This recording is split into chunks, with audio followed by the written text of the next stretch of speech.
अस्सलाम वालेकुम। आज मैं माइक्रोसॉफ्ट ऑफिस एक्सेल के लेक्चर नंबर 9 के साथ हाजिर हूँ और आज का टॉपिक है एंड और को मज़ीद और पढ़ेंगे। यहाँ पे समझ लें कि एक असाइनमेंट दिया था आप लोगों को मैंने कुछ लेक्चर्स पहले, उसका सोल्यूशन बताऊँगा। कुछ स्टूडेंट्स ने रिक्वेस्ट किया है कि उनको समझ नहीं आ रहा, इनको सोल्यूशन बता दें, तो आज मैं उस असाइनमेंट का सोल्यूशन बताऊँगा। असाइनमेंट क्या था? असाइनमेंट ये था कि एक सिंपल सी मार्कशीट या रिजल्ट शीट बनाया था हमने।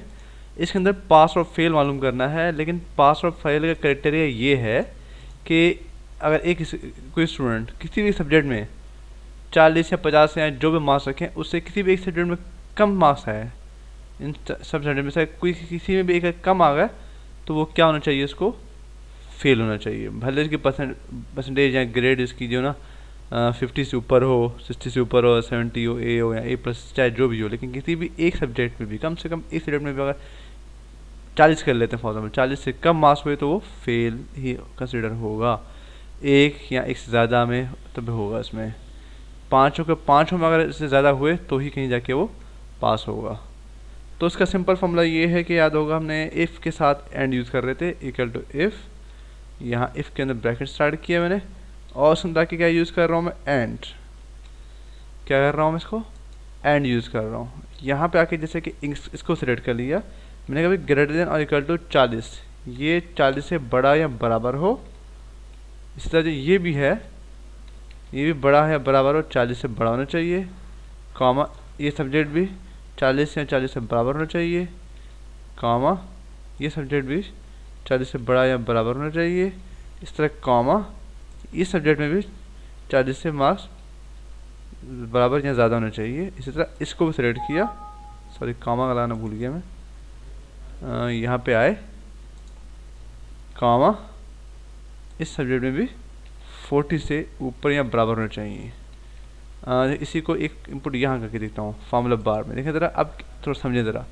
इक्वल टू इफ़ एंड का फंक्शन याद होगा आपको कि एंड क्या होता है कि जिसमें जितने वैल्यूज से जितने भी कंडीशंस दे रहे हैं सब ट्रू होने चाहिए। यानी कि जो D5 यानी कि ये है D5 बड़ा है या बराबर है 40 से, ये भी 40 से बड़ा होना चाहिए। इसका भी दिया है E5 F5 इस सब का, इन सब को मैंने कहा कि भाई 40 से बड़ा या बराबर है। इनमें से अगर कोई एक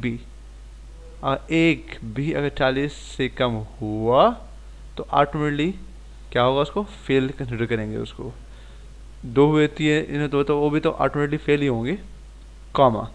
अब इन केस ट्रू, मतलब ये ओवरऑल रिजल्ट ट्रू आ जाता है तो क्या होना चाहिए?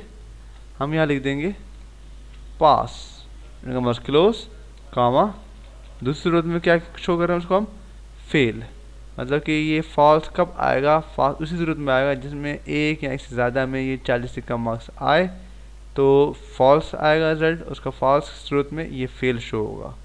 और अगर ट्रू रिजल्ट आता है, मतलब इन सब में 40 से ऊपर है, तो ऑटोमेटिकली यहाँ पे पास वाला जो टेक्स्ट है ये प्रिंट होगा। इसमें इंटर किया, देख रहा है यहाँ पास प्रिंट हो रहा है। यहाँ पे नीचे से ड्रैग कर देता हूँ, देखा ज़रा, सब में पास से नहीं कुछ फेल भी है, देखा ज़रा। अब फेल क्यों है देखिए ज़रा, इसमें जैसे इसमें 25 से कम है, इसमें 32 से कम है, और इसी तरह ये भी फेल है। इसमें देखिए ज़रा ये 14-14 है, ये भी इसमें भी कम है इसके। अब देखिए ज़रा, जैसे इसको बढ़ाता हूँ, जैसे मैंने क्या इसको अभी 40 कर दिया मैंने, इसको कर दिया 41 कर दिया फॉर मैंने, देखो ज़रा ऑटोमेटिकली पास में कन्वर्ट हो गया। क्योंकि क्या है, इसके सारे कंडीशंस ट्रू हो रहे हैं। देखा ना, D11 से 40 से ऊपर हो, बराबर हो, ये भी सब, तभी कहीं जाके क्या होता है? पास होता है। तो ये सिंपल सा असाइनमेंट दिया था, बड़ा आसान सा दिया था। ये इससे पहले वाले काम सारे हम कर चुके हैं, एक दो दफ़ा कर चुके हैं, तो इसलिए मैंने सिर्फ और सिर्फ असाइनमेंट पार्ट था, ये जो लास्ट कॉलम था वो बताया आपको मैंने। एक दफ़ा फिर रिवाइज करता हूँ। क्या करेंगे? Equal to if bracket start bracket close, यहाँ पे आके इसमें एंड फंक्शन लगाएंगे, चाहे तो आप इसको यहाँ लगाएं, एंड लेफ्ट राइट, यहाँ क्लिक किया। क्या करूँगा मैं? इसको ये वैल्यू सिलेक्ट की और क्या कहा? ग्रेटर देन और इक्वल टू 40, कॉमा ये वाली वैल्यू बड़ा है बराबर है 40 से, ये कॉमा देना भूल गया मैं, कॉमा ये वैल्यू ग्रेटर देन और इक्वल टू 40, और इसके अलावा ये वैल्यू भी ग्रेटर देन और इक्वल टू 40। इस तरह ये वाली वैल्यू भी कॉमा देना, फिर भूल रहा हूँ, कॉमा देना है, ये वाली वैल्यू भी greater than equal to 40, and finally फिर कॉमा देना भूल रहा हूँ मैं, कॉमा देना लाजिम है। इस वैल्यू को भी ग्रेटर देन और इक्वल टू 14 होना चाहिए। अब अगर कंडीशन ट्रू हो जाती है, कॉमा पहले ट्रू वाला रिजल्ट देखेंगे कि ट्रू से क्या होना चाहिए। तो हमने कहा ट्रू जब हो, मतलब इसका रिजल्ट अगर ट्रू आए आपको एंड, अगर आपको ये ट्रू या फॉल्स क्या बात कर रहा हूँ तो आप हमारा पिछला लेक्चर अटेंड कीजिए जिसमें मैंने एंड और को समझाया मैंने। तो उसके बाद इस लेक्चर पे आए हैं आप, कॉमा क्लोज फेल्ड, और यहाँ देखिए जरा ये रिजल्ट आ गया पास का।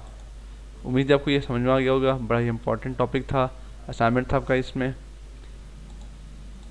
अगर आपके जहन में कोई क्वेश्चन हो इस असाइनमेंट से रिलेटेड, इस टॉपिक से रिलेटेड, आप मुझे व्हाट्सअप कर सकते हैं, ईमेल कर सकते हैं, या स्काइप के जरिए से भी क्वेश्चन कर सकते हैं। आप हमारे इस चैनल को लाइक करें, सब्सक्राइब करें और नोटिफिकेशंस ऑन कर दें ताकि हमारे लेक्चर्स आपको ऑटोमेटिकली मिलती रहें जैसे ही हम इसको अपलोड करें या पब्लिश करें।